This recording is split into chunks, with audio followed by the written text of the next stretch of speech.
Good morning. Welcome to Stock Market Today. It is Tuesday, January 29th, 2019. I am your host, Dan Russo, Chief Market Strategist at Chaikin Analytics. You can find me on Twitter. I'm at Dan Russo _CMT.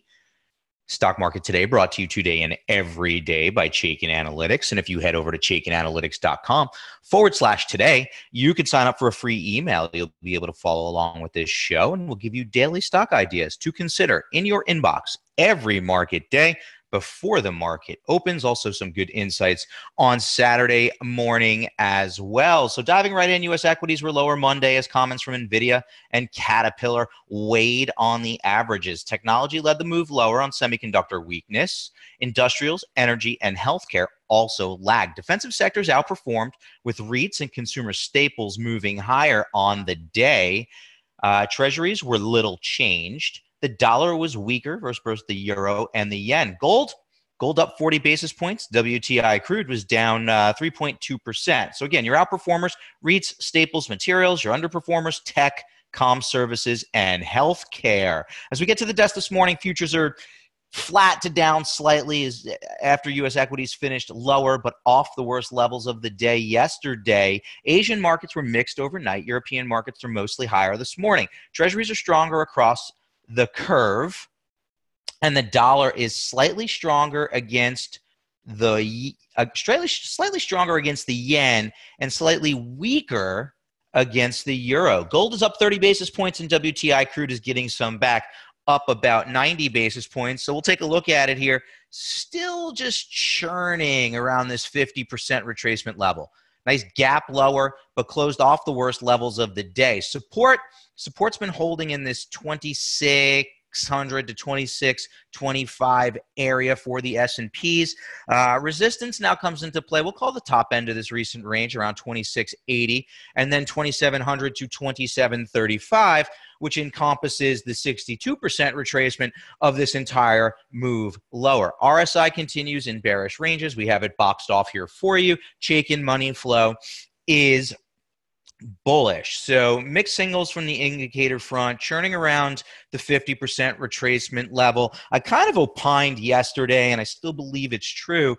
What if we just go sideways? To me, that is the trade that would inflict the most pain on the most people currently, just based on what I'm seeing from a sentiment and positioning standpoint.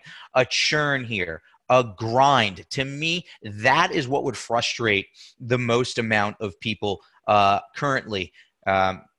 Doesn't have to happen, but it's just a view that I have. In that case, you just, when you're looking for your long ideas, you want to focus on your leading names in the strongest industries. And when you're looking for names to avoid, the weak names in the weak industries, just following along with our process, and just kind of sticking with it regardless of the environment. Now, your market in a minute, what we're talking about today in our note to Chaikin Analytics clients. CAT and NVIDIA weigh on the averages following comments on China. Tech lags as semiconductors reverse Friday's gains. Homebuilders are basing as consumer discretionary improves. Healthcare breaks down on a relative basis, and futures point to a flat open here today. Major markets from a power bar perspective: Dow, 4 bulls, 7 bears. S&P 500, slight deterioration, 82 bulls, 114 bears. NASDAQ deterioration, 19 bulls, 25 bears. Really some underperformance here. All the underperformance really in the NASDAQ on the heels of that NVIDIA pre-announcement. Small caps actually a slight outperformer. 349 bulls, 411 bears. Bonds downtick slightly according to the Chaikin Power Bar. Small cap stocks and large cap stocks remain somewhat bearish. Major indexes are mixed. Your stock of the day today, name for you to consider. And it's interesting, it comes to us from the real estate group because real estate is really holding in nicely on a relative basis. Chatham Lodging, CLDT, has a very bullish Chaikin Power Gauge rating due to positive expert activity, attractive financial metrics, strong earnings performance, and strong price volume activity. Stock closed at 1988, up 1.12% yesterday, so nice outperformance in a down tape. Very bullish stock, strong trend, strong industry group. So when we think about the types of names that we want to own, we start here. Rating, trend, industry. Strong stock, strong industry group. Ribbon at the bottom of the screen tells us where the power gauge rating is and has been over the past 12 months. And we see We've been on that bullish or very bullish rating since the beginning of the year, and the stock is beginning to outperform relative to the market. Market and model are in agreement. Dynamic duo in gear. Overbought, oversold, kind of middle of the range here. Not overbought, not oversold. If you're more conservative, you want to wait on this one. If you're a little bit more aggressive and want some exposure to an outperforming group, I can't argue with getting involved here, especially with money flow bullish and stock regaining the long-term trend line and triggering one of our proprietary signals today, the relative strength breakout signal here, as the stock is kind of moving up after consolidating. Looks to me like if you're playing here, you might want to maybe play the breakout through 20 for a move up to 22 with a stop around the $19 level. But this does look like an interesting name to me. If you're a little bit more conservative and you want to wait for that oversold condition, I can't fault that. Add it to your watch list. If you're a little bit more aggressive, want to get involved in a name in a leading part of the market, I can't fault you with getting involved here, considering the trigger, the signal triggering today. Take a look at CLDT as a long idea that is Chatham Lodging from the market-leading real estate group. And when we look at the sector movement over the last 5 days, we can see the only group that's positive over the last 5 days is that real estate group. Utilities, a slight negative. So your two defensive names at the top of the list here. And what's interesting to me is we've been seeing a rotation out of the defensive names to start the year. So we have to wonder, is that rotation going to continue, or was that a counter-trend rally, a counter-trend pullback rather, and the string of defensive outperformance is getting ready to reassert itself? Too early to say just yet. That is kind of the way I'm leaning here in the near term, but as always, we will keep an open mind. Financials round out the top three. Bottom of the list, energy. Too far, too fast in energy. Look for opportunities to trim some there, maybe even open bearish positions in bearish and very bearish stocks that are overbought. Healthcare, we'll take a look at healthcare on a relative basis because it did break through a key support level. Comms, kind of grinding away. Materials and staples, middle of the road. I'm watching materials closely because they interest me in light of what's happening globally, in light of what's happening with the dollar. Our industry in focus today is Homebuilders services, which I'm actually featuring in my note as well because it's building a base. And we'll look at that in a moment. But when we look at kind of from a power bar perspective, 8 bulls to 12 bears over the past 6 months, group has underperformed the S&P 500 by 4.5%. Now, we've been bearish on this group, but we're starting to see some signs of life, some potential opportunities to get involved, if you will. Group's ranked 14 of 21. It's moved up 5 slots over the past week. So these groups, when they're in transition, stock selection really becomes important. You want to focus on these names and the ones that are leading and avoid these bearish and very bearish names such as the ones down here. Now, USG is a special situation. We'll take that one off the equation. IBP, Installed Building, has a very bearish rating, but what I'm starting to see is an improvement in relative strength. We're going to take a look at iRobot here today, IRBT. Closed at 86.18, up 19 basis points yesterday. So some outperformance and a down tape. But at the end of the day, we have a very bearish stock with a weak trend and a weak industry group. Consolidating here, going sideways. Stock is oversold, so we don't want to open bearish positions now.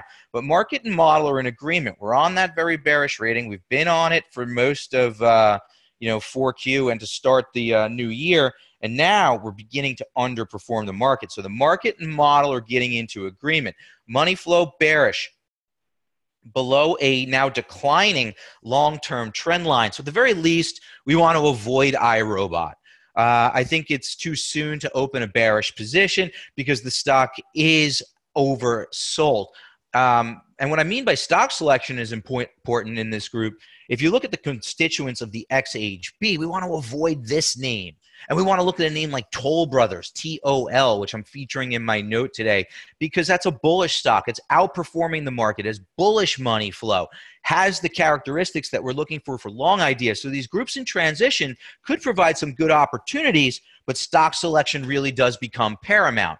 Stock selection is always paramount, but when the group's in transition, even more so. Taking a look at our movers now, yesterday's S&P 500 gainers and losers. American Airlines seeing some follow-through, up 4.5%. No real news that I could see to drive Estee Lauder up 3%.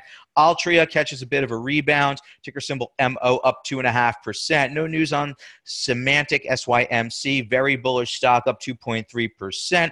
MLM, some positive comments from a sell-side bank sent that stock up 2.25%. NVIDIA's negative pre-announcement takes 13.8% out of the stock and impacts the semiconductor group, which was showing some real signs of life late last week. We reversed those gains yesterday. That's also what's impacted AMD here, down nearly 8%. Caterpillar's earnings announcement and weak guidance take 9% out of that stock. Freeport-McMoRan down 8.5%.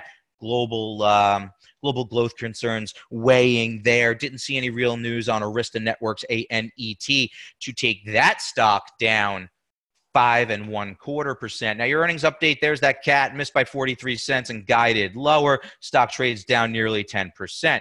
Woodward beat by 22 cents. Integrated Devices, another semiconductor company, very bearish stock, missed by 9 cents. Huge day in earnings today. Lot of names reporting, going to have a big impact on the market. Biogen, BIIB, Danaher, and AGN, Allergan before the open are bullish stocks. After the close, bullish stock PFG. A lot of neutral names here. Xerox trading higher, Verizon and Pfizer trading lower following their announcements here this morning. After the close, some of the names that are going to be important: Clack on the heels of Lam and AMAT, Maxim, big name in semiconductors, Illumina and Amgen, big names in the healthcare space. Be interesting to hear what eBay has to say now that they have a few activist investors involved in the name. Bearish stocks, Harley-Davidson trading lower this morning. 3M trading slightly higher. After the close, big one's going to be Apple. Also hear from high growth stock Align. Want to hear what AMD has to say, as well as HP in the energy complex. Just a huge day in earnings today, folks. A lot of names in the S&P 500. This list obviously is not inclusive of everything. Big day of earnings ahead of us. Now, consumer discretionary is improving. Here's the XLY relative to the SPY. Consolidation kind of topped out before the market and went sideways. Now we're back to the top end of that range, above a rising 200-day moving average for the ratio, and the RSI appears to be in the process of shifting to bullish ranges. To me, this is a risk-on type of group. If we wanted to draw this line, we could. A breakout here would have bullish implications for the group. And if we look on an absolute basis, you can see we have broken a downtrend line, and we're looking to take out these interim highs. Consumer discretionary leading is bullish for the market. And I said we'd look at home builders, and I'm asking the question, is a foundation forming, pun intended, for the home builders? Here's the XHB. And now this is not just the builders, but also the entire supply chain, which includes some of those other names like iRobot that we were talking about. What we can see here is on the low in December, we had a positive divergence in RSI, and now the ratio appears to be, the RSI rather, appears to be shifting towards bullish ranges. We want to see a breakout through 36, and then you set yourself up for a move to 38 here, where there's resistance as well as the 200-day moving average. Chaikin money flow is bullish, so the builders basing starting to move higher. A breakout would be constructive, but we want to make sure we're looking at the right names. We like Toll over a name like iRobot when we're walking through the process of what we're looking for potentially. But this is a group that's been an underperformer for a long time. So the fact that it's starting to build a base here tells you that on the margin, something is changing, and a breakout would be constructive. Healthcare breaks down. Here's XLV relative to the SPY. We've loved healthcare, now beginning to break down. Took out this key support level. We want to see it start to build a base. It's still above the 200-day moving average, but this series of lower highs by the RSI, as it appears to be shifting into bearish ranges, does concern us. And on an absolute basis, this uptrend from May has been broken, retested from below, and appears to be failing.